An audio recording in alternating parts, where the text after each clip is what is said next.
Nama Om Vishnu Padaya Krishna Prishtaya Bhutale Srimate Bhakti Vedanta Swami Niti Namine Namaste Saraswati Deve Gauravani Pracharne Nirvishesha Shunyavadi Paschatya Deshatarne.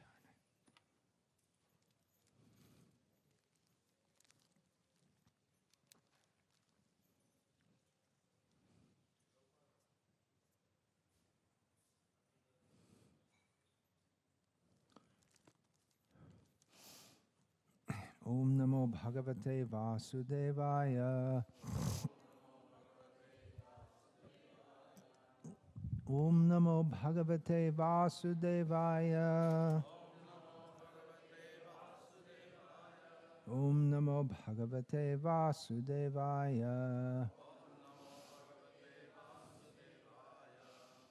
Srimad Bhagavatam, translation and commentary by His Divine Grace Srila A.C. Bhaktivedanta Swami Prabhupada, Canto 1, Chapter 2, Text 6. Saha Vai Pungsam Paraha Dharmaha Yataha Bhaktihi Adhokshaje Ahaituki Apratihata Yaya Atma Suprasidati Savai Pungsang Paro Dharmo Yato Bhakti Radhokshaje Ahaitukya Pratihata Yayatma Suprasidati Savai Pungsang Paro Dharmo Yato Bhakti Radhokshaje Ahaitukya Pratihata Yayatma Suprasidati.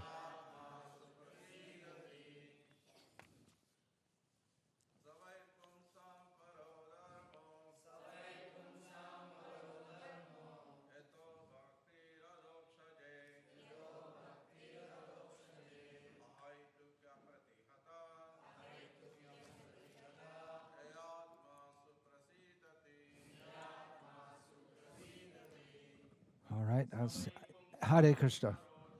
Just give the sound.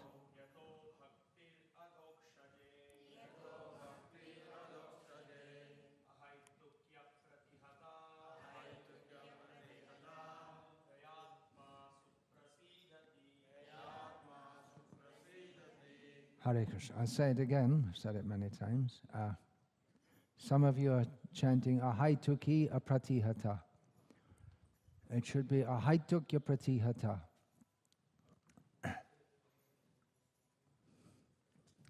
Like that. Okay, someone else chant.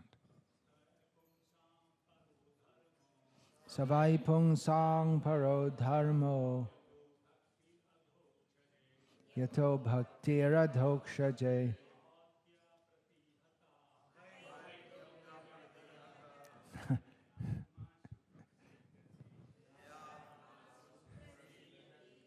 You left out the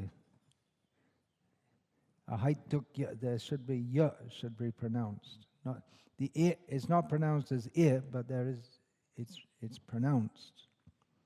Okay, we just have to have a special school for pronunciation. Actually, the school should begin at 5 years old, or even before that. Okay, then someone else. Savai Pungsang Paro Dharmo Yato Bhakti Radhokshaje Ahaitukya Pratihata Yayatma Suprasidati. Ladies. Savai Pungsang Paro Dharmo Yato Bhakti Radhokshaje Ahaitukya Pratihata yayatma suprasidati.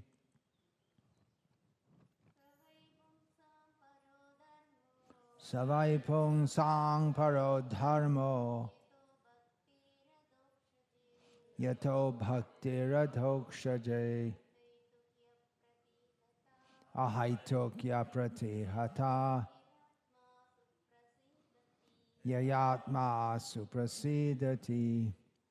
Saha, that, by, certainly, pungsam, for mankind, paraha, sublime, dharmaha, occupation, yataha, by which, bhaktihi, devotional service, adhokshaje, unto the transcendence, ahaituki, causeless, apratihata, unbroken, yaya, by which, atma, the self, suprasidati, completely satisfied.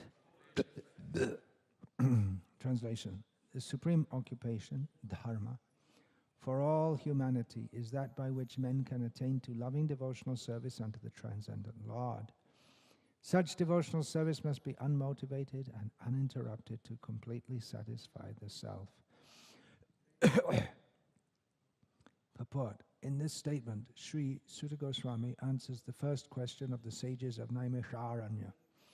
The sages asked him to summarize the whole range of revealed scriptures and present the most essential part,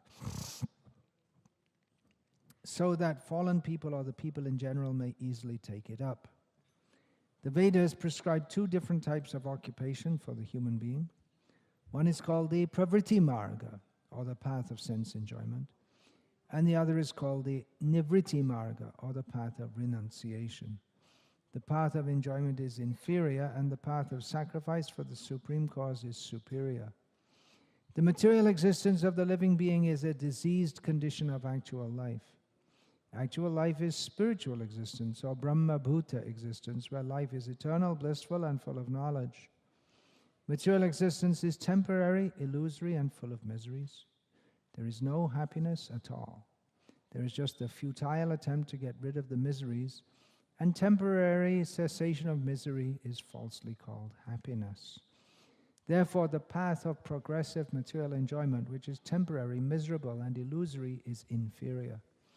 But devotional service to the Supreme Lord, which leads one to eternal, blissful, and all-cognizant life, is called the superior quality of occupation. This is sometimes polluted when mixed with the inferior quality. For example, adoption of devotional service for material gain is certainly an obstruction to the progressive path of renunciation. Renunciation or abnegation for ultimate good is certainly a better occupation than enjoyment in the diseased condition of life. Such enjoyment only aggravates the symptoms of disease and increases its duration. Therefore, devotional service to the Lord must be pure in quality, that is, without the least desire for material enjoyment. One should therefore accept this superior quality of occupation in the form of the devotional service of the Lord, without any tinge of unnecessary desire, fruitive action, and philosophical speculation. This alone can lead one to perpetual solace in his service. We have purposely denoted dharma as occupation because the root meaning of the word dharma is that which sustains one's existence. A living being's sustenance of existence is to coordinate his activities with his eternal relation with the Supreme Lord, Krishna. Krishna is the central pivot of living beings, and he is the all-attractive living entity or eternal form amongst all other living beings or eternal forms. Each and every living being has his eternal form in the spiritual existence, and Krishna is the eternal attraction for all of them. Krishna is the complete whole, and everything else is his part and parcel. The relation is one of the servant and the served. It is transcendental and is completely distinct from our experience in material existence. This relation of servant and the served is the most congenial form of intimacy. One can realize it as devotional service progresses. Everyone should engage himself in that transcendental, loving service of the Lord, even in the present conditional state of material existence. That will gradually give one the clue to actual life and please him to complete satisfaction. Savai pungsang paro dharmo yato bhaktir adhokshaje ahaitokya pratihataya yatma suprasidati. Om Gyanatimirandhasya Gyananjana Shalakaya Chakshurun Militam Yena Tasmai Shri Gurave Namaha Nama Shrishtam Manamapi Shachiputramatra Surupam Rupam Tasya Grajam Urupuring Maturim Goshtavatim Radha Kundam Girivaramaho Radhika Madhavasham Prapto yasya pratita kripaya Shri Gurum tam natosmi. Vande ham Shri Guru Shri Atah Padakamalam Shri Gurun Vaishnavangscha Shri Rupam Sagrajatam Sahagana Raghunatam Vitam Tam Sajivam Sadvaitam Savadhutam Parijana Sahitam Krishna Chaitanya Devam Shri Radha Krishna Padan Sahagana Lalita Shri Vishakhan Vitamscha. Hare Krishna, Krishna Krishna, Hare Hare, Hare Rama, Rama Rama, Hare Hare. Just 2 days ago I was speaking about Ahaituki Kripa, causeless mercy. Coming to this topic again, reading this verse because Ahaituki Bhakti is described here. Ahaituki and apratihata. These words appear in this verse as adjectives to describe bhakti. Bhakti should be causeless and not admitting any obstruction. In other words, it should go on all the time, in all circumstances. We often hear the term time, place, and circumstance. But bhakti is not subject to time. One who's actually performing devotional service, it will always go on, whatever the time, whatever the place, whatever the circumstance. The two words are interconnected. If we have some conditions or cause, some personal motive for performing devotional service, then we shall do so in some circumstances and or not in others. And we may give up devotional service. If our expectation of what we will get from devotional service is not fulfilled, we may give it up. Just like you were telling me, it's a common thing. People, they worship God, and then some bad karma hits them, and they feel distraught, and then they give up believing in God. Yeah. So the two terms are interconnected.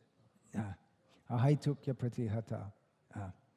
Now, that ahaituki kripa, as I was saying the other day, the ahaituki bhakti means that the devotee, it's the causelessness is from the side of the devotee. The devotee doesn't want dhanam or janam or sundarim or anything else. The devotee only wants to serve Krishna without any reward from Krishna. And the ahaituki kripa, that means ahaituki from Krishna's standpoint, that Krishna, of course Krishna has nothing to get from us, but he just, you give mercy, just give mercy. There's no reason. It's not that the devotee can do anything to, or that he's obliged to under any circumstances. It's causeless mercy. Krishna's causeless mercy, that means to award devotional service. Generally people think mercy of God means I will get dhanam, janam, sundari from him, or some other material benefit, or I will get liberation. But his real mercy, that can also be called mercy, but his real mercy is to give the devotional service, not to give something which we think is in our self-interest, but he knows it's not in our self-interest. So he may give that kind of mercy, but that's only in reciprocation to the foolish expectation of the person who thinks that God's mercy comes in the form of dhanam, janam, sundari, or mukti. But his real mercy is to free us from all desires, from anything else except his pure devotional service. And pure devotional service, that's also discussed in Shastra, and I'm going to get into this point now, that pure devotional service, that is to be attained by Krishna's mercy. When we say pure devotional service, the basic symptom of that is, again, a haiti, without any cause, that free from the coverings of jnana and karma, karma jnana dhyana vritam, from the covering, free from any personal desire, anukulyena krishnanushilanam bhakti ruttama. So this is the basic definition of pure devotional service, that there should be no personal motive therein, and it should be executed simply for Krishna's pleasure. So that refers to that's actually the entrance into pure devotional service, to have such an attitude. But Chaitanya Mahaprabhu, as was discussed yesterday in the morning class, he came to give pure devotional service at the very highest level, where a devotee just serves Krishna without thinking about why I'm doing it. Now we're differentiating between not serving Krishna at all and serving Krishna with some motive, and then a haituki bhakti, serving Krishna without any motive.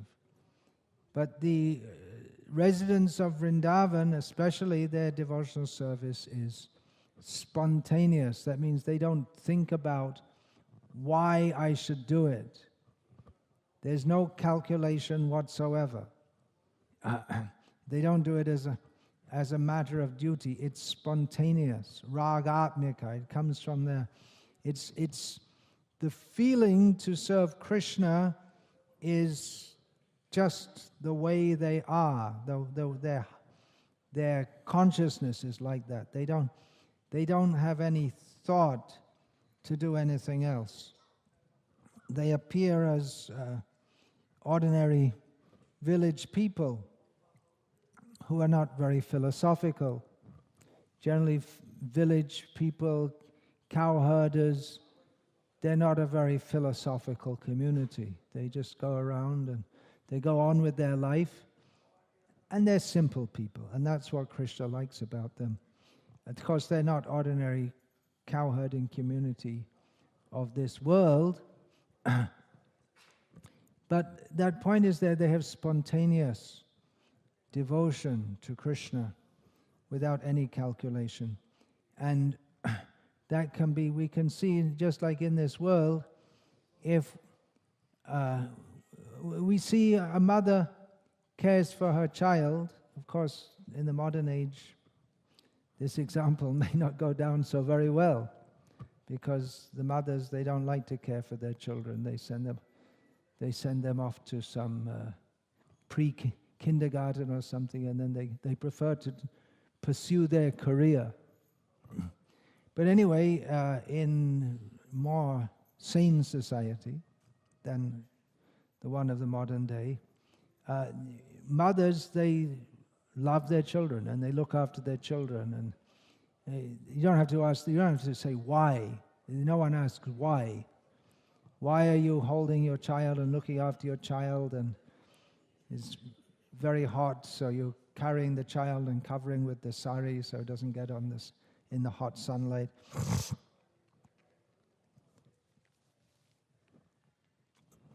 The mother probably wouldn't be able to answer you.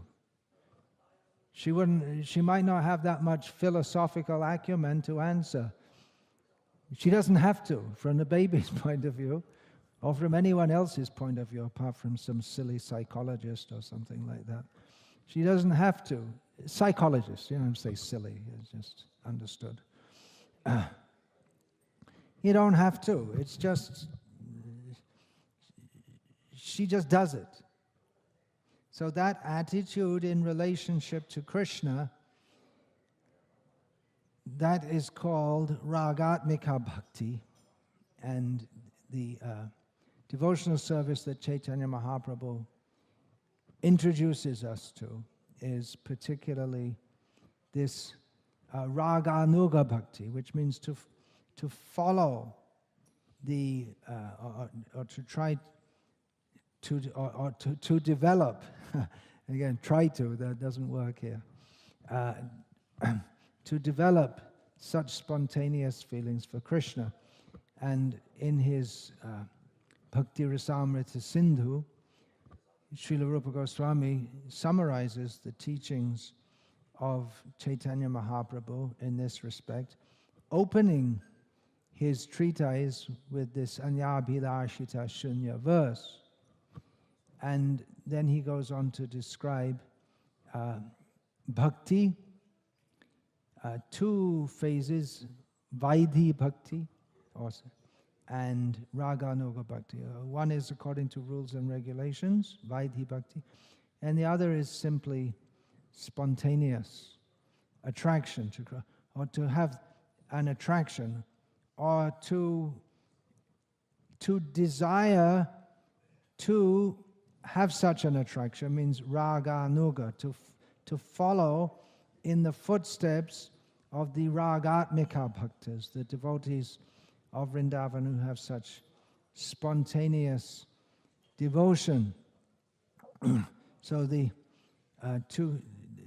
to have a desire to serve Krishna like that, that is the main topic of the Bhakti Rasamrita Sindhu, and most of the book is dedicated to giving examples and analyzing how different devotees, they express or they manifest spontaneous loving attraction to Krishna. So what is the cause? We're talking about causeless devotional service. Causeless devotional service, that means causeless means we have no cause. We're not thinking I'm going to do it for I'm going to get this or that. That is available by causeless mercy. If we causeless mercy, the mercy of Krishna. Who will give that mercy? Krishna. Someone can give us mercy if they've got something to give us. A beggar can't give mercy to a rich man. A rich man can give mercy to a beggar in the form of money. Or maybe a beggar can give to a rich man also, because if the beggar's a Tridandi Bhikshuk, he's a Vaishnav sannyasi, is a beggar, seems to be a beggar, but actually has far more to give. He can give to the rich people of this world who are dhana durmadandhan, who are blinded by the pride of wealth. He can give them the knowledge by which they can understand that all this wealth is simply like a weight tied to my ankles, which will drag me down and drown me. But anyway, on the conventional platform, you can say a beggar cannot give mercy to a rich man. It's round the other way. So, in the Bhakti Rasamrita Sindhu, Srila Rupa Goswami, he states in discussion of bhakti, especially the Raganuga bhakti, Krishna tad bhakta karunya matra labhaika hetuka. What is the hetu? A hetuki means without hetu, without cause. What is the cause of attaining such devotion? That is Krishna tad bhakta karunya, the mercy of Krishna and his devotees. And the commentaries are there by Jiva Goswami and Vishwanath Chakravarti Thakur, in which they say that Vidhi Marg, to come to the Vidhi Marg, or the path of following the rules and regulations of devotional service, that can sometimes be attained through pious activities, by performing karma kanda. Of course, one would also have to get some knowledge of performing devotional service. But it may be that someone thinks that I will perform Vaidhi Bhakti sadhana to fulfill my material desires.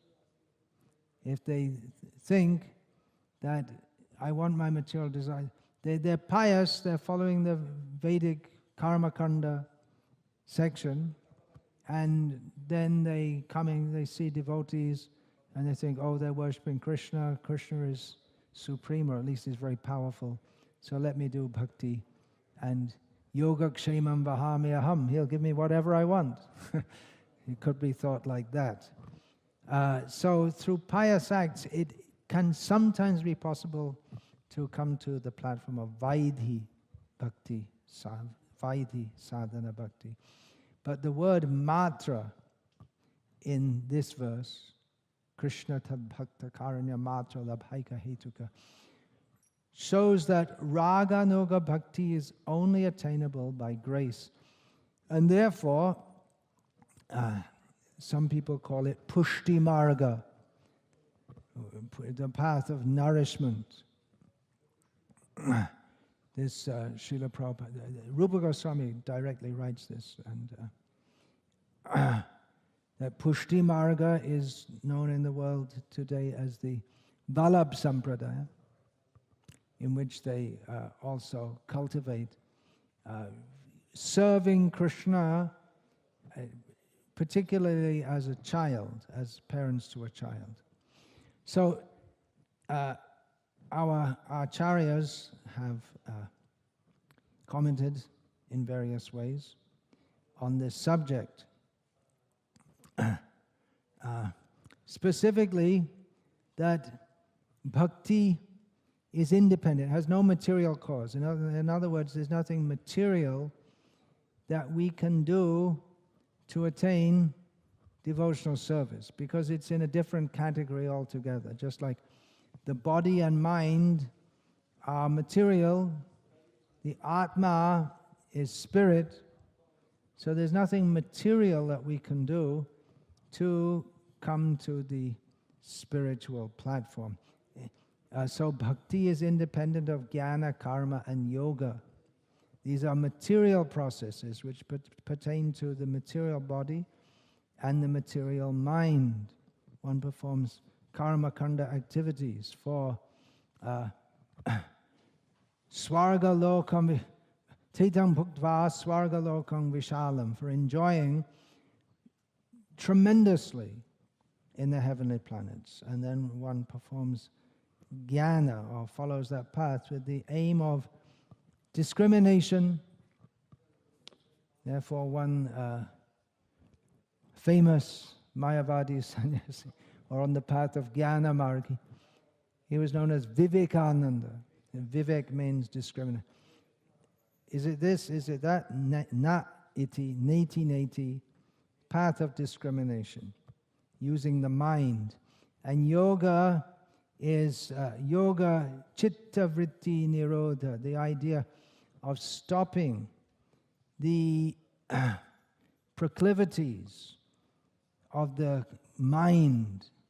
So these are all on the material platform, and bhakti means savai pung sangparo dharmo yato bhakti adhokshaje. Adhokshaje means he who is beyond or is above everything that is seen by the eyes, which also means heard by the ears, conceived of by the mind, touched with the skin, smelt with the nose, and so on.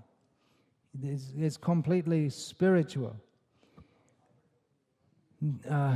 Thakur Bhaktivinoda states in his Amnai Sutra, devotional service is independent, it does not depend on knowledge or renunciation.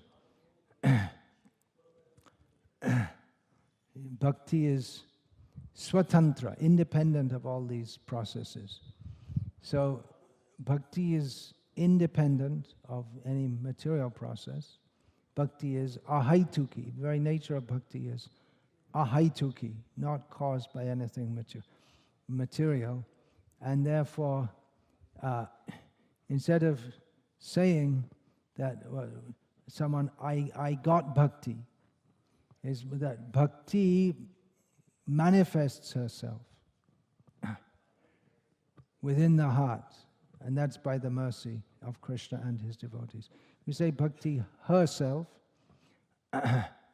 Bhakti is a feminine noun, abstract noun, we'd say in English, whereas terms like dharma, jnana, yajna in Sanskrit language, they're masculine terms. So bhakti is feminine. That is the propensity of the jiva who, in relationship to Krishna, who is Purushottama, the supreme male, the jiva is always prakriti, female.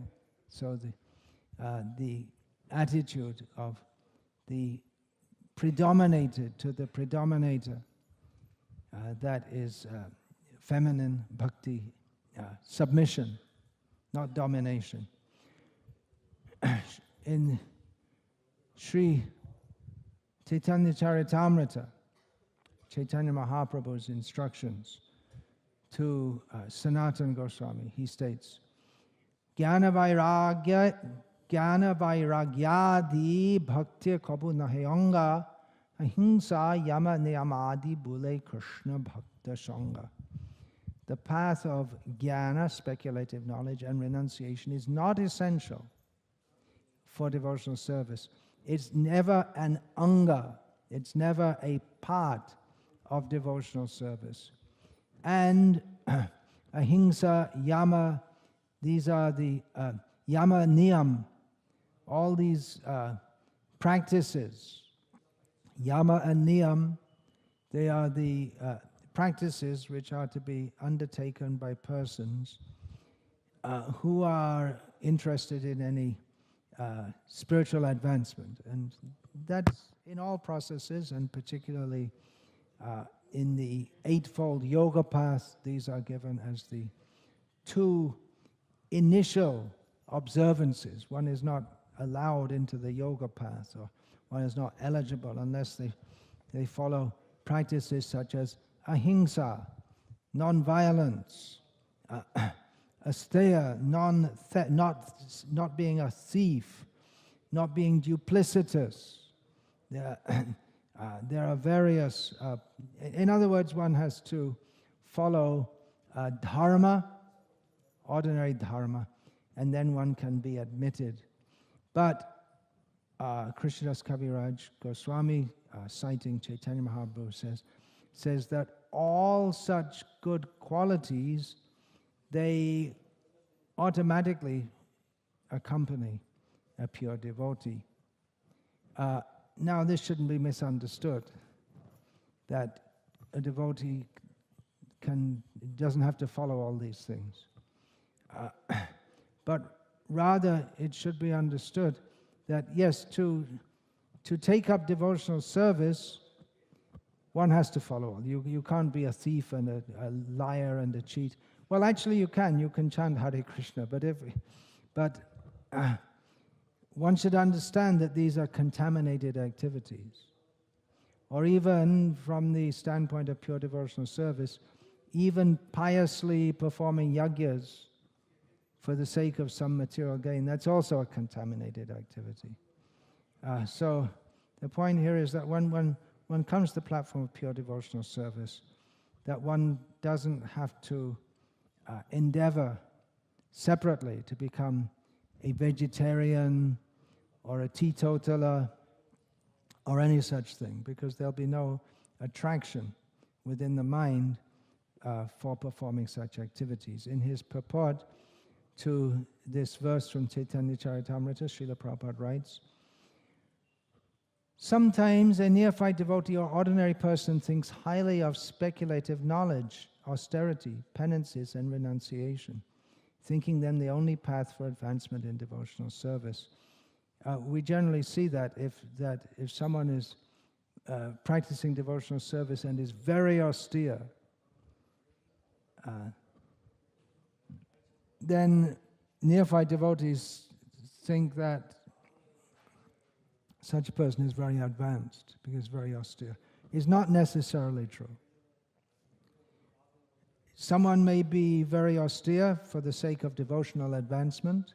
Someone may be very austere because they're already devotionally advanced, although not everyone who's devotionally advanced will be very austere. It's not necessary. But someone may undertake austerities. They have an inclination, maybe they're a yogi in their previous life, and they feel inclined to do that. It's not necessarily a symptom of bhakti. The symptom of bhakti is that one does whatever is required for Krishna's service. For instance, if by eating very little one becomes very weak physically and therefore is unable to perform services like going out and distributing Srila Prabhupada's books, then someone who is more in line with the preaching mission of Chaitanya Mahaprabhu will eat sufficiently and go out and distribute Srila Prabhupada's books, knowing that advancement in devotional service the mercy comes down. You can't force it. But by not eating, I'll get the mercy. The mercy comes down, and that comes by doing activities which are pleasing to Krishna. There is an anecdote of in Chaitanya Mahaprabhu's Navadvip pastimes. Every night he would perform kirtan in the house of Srivas Thakur, and all the doors were closed because they didn't want non-devotees coming inside. Later on, Chaitanya Mahaprabhu brought his kirtan out to the world, but at that time he was only performing privately with his own intimate cohort of devotees, intimate circle of devotees.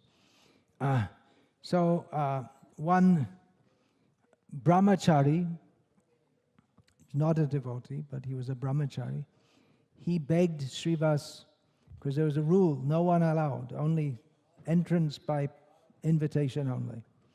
So he begged Srivas, let me see one time the dancing of Gaur Hari.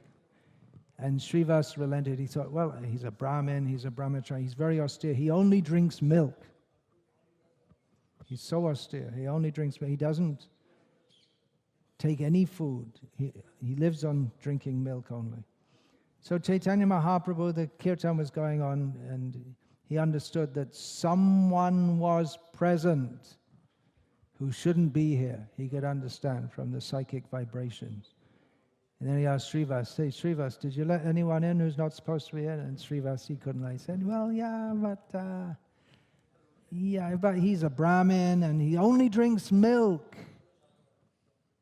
Chaitanya Mahaprabhu called him out and chastised him. Do you think that by the vow of only drinking milk, you can please Krishna? You think that's something very special? So actually the brahmachari was quite humble, and so Chaitanya Mahaprabhu accepted that he had that inclination to bhakti, but he made that point. Through his pastimes, Chaitanya Mahaprabhu teaches so many things. So, going on with reading Srila Prabhupada's purport here, austerity, penances, and renunciation, thinking them the only path for advancement in devotional service. Here, the only path. In other words, austerity, knowledge, austerity, penances, and renunciations and knowledge, they're not banned from devotional service, but they're not the essence of devotional service. So actually this is not a fact, Srila Prabhupada writes, that these are for advancement in devotional service. The path of knowledge, mystic yoga, and renunciation has nothing to do with the pure soul. What's the Mother Yashoda, what she's going to do to become more advanced? She has to do some austerities or study Vedanta Sutras. What will she do to become more advanced? If she thinks about becoming more advanced, there's no question of that anyway, then she becomes less advanced just by thinking about it. Because she just loves Krishna, that's all. She's nothing to do with knowledge, mystic yoga, and renunciation. That's why the gopis were complaining to Krishna. First you send Uddhava, and then you come yourself, and you're always teaching us about all this yoga and meditating within our hearts. And come on, we're just gopis, that's all. So, when one is temporarily in the material world, such processes may help a little. They may help a little. So, by performing severe austerities, might help a little.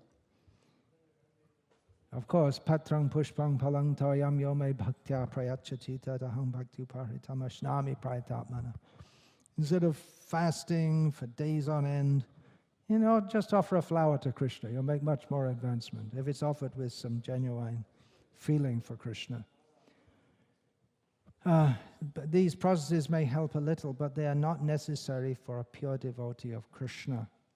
In the material world, such activities end in material enjoyment or merging into the effulgence of the Supreme. They have nothing to do with the eternal service, loving service of the Lord. Again, in Krishna Lila, you won't find anyone studying. The pure devotees, the residents of Vrindavan, they're not seriously studying Shastra with an aim to get liberated. What are they going to get liberated from? Serving Krishna? It doesn't make any sense. They have nothing. These processes have nothing to do with the eternal loving service of the Lord. If one abandons speculative knowledge and simply engages in devotional service, he has attained his perfection. Jnane prayasamutta. So the path of pure devotional service begins with giving up the endeavor for trying to understand who one is without performing devotional service. So by performing karma kanda, one can be elevated to jnana kanda. And then jnane prayasamutta. Just give that up. No need for any of that. The devotee has no need for speculative knowledge, pious activity, or mystic yoga. All these are automatically present when one renders the Lord transcendental loving service. Then, so that verse was in Bengali, and as usual, when some philosophical statement is given in Bengali in the Chaitanya Charitamrita, it's followed up by at least one, if not more, verses in Sanskrit from Shastra which say the same thing. So the next verse is Tasman mad bhakti yuktasya yogino vai madatmanaha nagyanam nacha vairagyam praya shreyo bhavediha. This is from Krishna's instructions to Uddhava, as quoted in Chaitanya Charitamrita.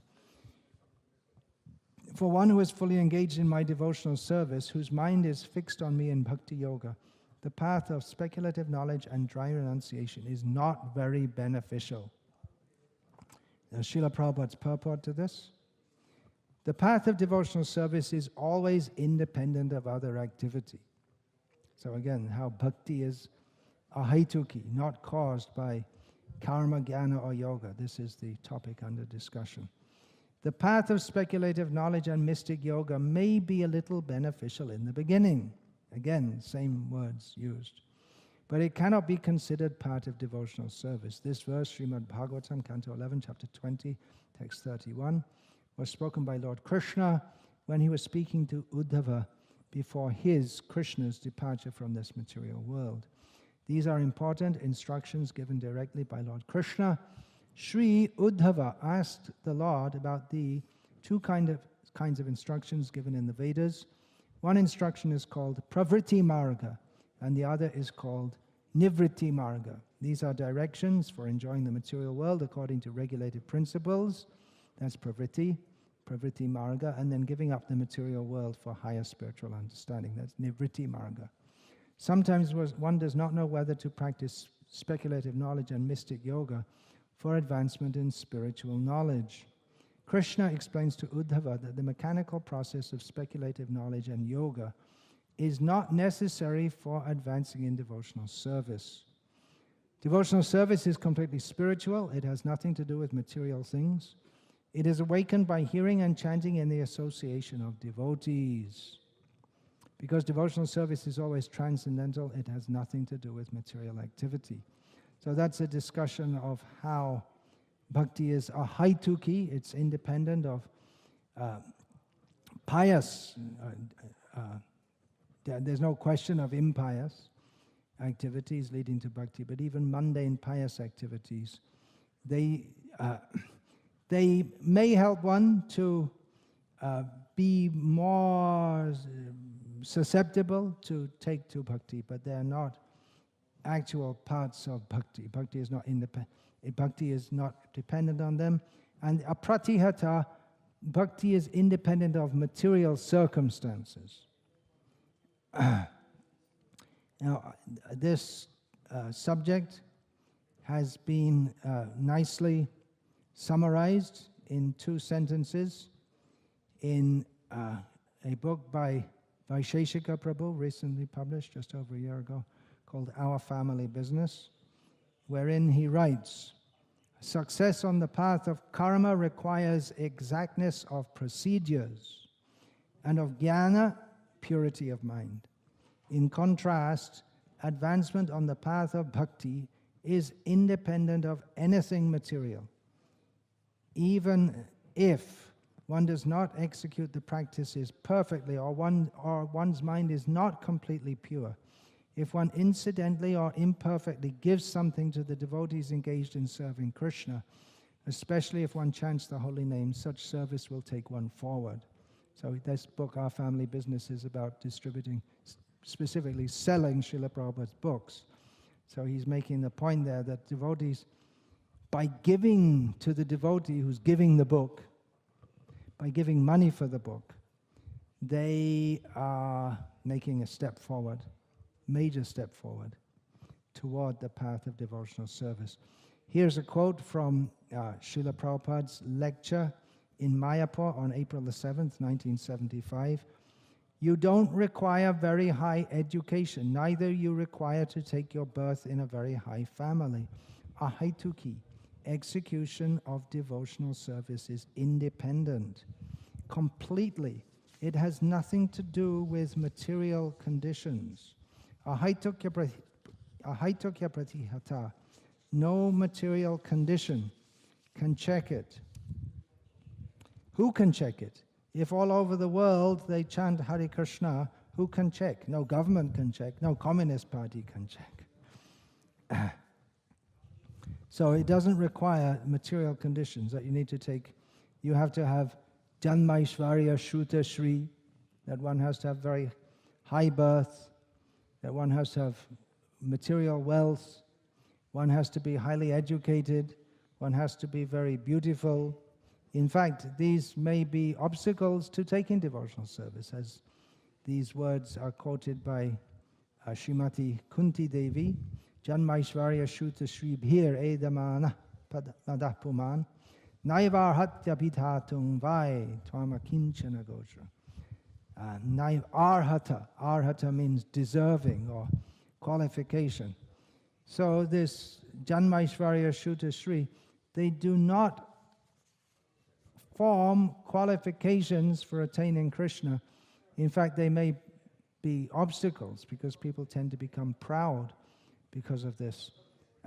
Krishna is available. He makes himself available to those who have no material aspiration. Nothing in this world. So that's that's one's material qualification. And then from outside, the Communist Party, they may want to stop people chanting Hare Krishna, but a real devotee won't stop. That's just one example. That's Srila Prabhupada. And nothing in this world can stop us if one is determined to be a devotee of Krishna. The following is from that book which was published, Renunciation Through Wisdom. It's translated from Srila Prabhupada's early essays in Bengali. There it's written in Bhagavad Gita, chapter 8, text 14, the two words, Ananya Chetaha, without deviation, and Nitya Yukta, regularly, are very significant. One cannot become undeviating in devotional practice without being fixed in undeviating faith. When a person regularly serves the Supreme Lord with this faith, he automatically loses all desires for fruitive activities, speculative knowledge, worship of the demigods, and ritualistic pious activities. And he becomes undeviating in his devotional service. So here we're getting a clue. Undeviating devotional practice comes from undeviating faith. So faith is the, if you want to say there's any cause, that transcendental faith, Shraddha Shabde Vishwas Kohe, Surita Nishchoy, Krishna Bhakti Koile, Sarva Kama Krita Hoy. And actually this extract is, which I'm reading from that book, it comes from the essay which Srila Prabhupada wrote in Bengali, and the title of that essay is exactly this, Krishna Bhakti Koile Sarva Kama Krita Hoy. So, continuing this, the word satatam, always, must be understood to imply that devotional service is independent of time, place, circumstance, adversity, and so on. Everyone, regardless of race, caste, sex, or other material designation, can give up mental speculation, fruitive activities, and yoga practice, and take complete shelter of Lord Krishna's lotus feet without deviation.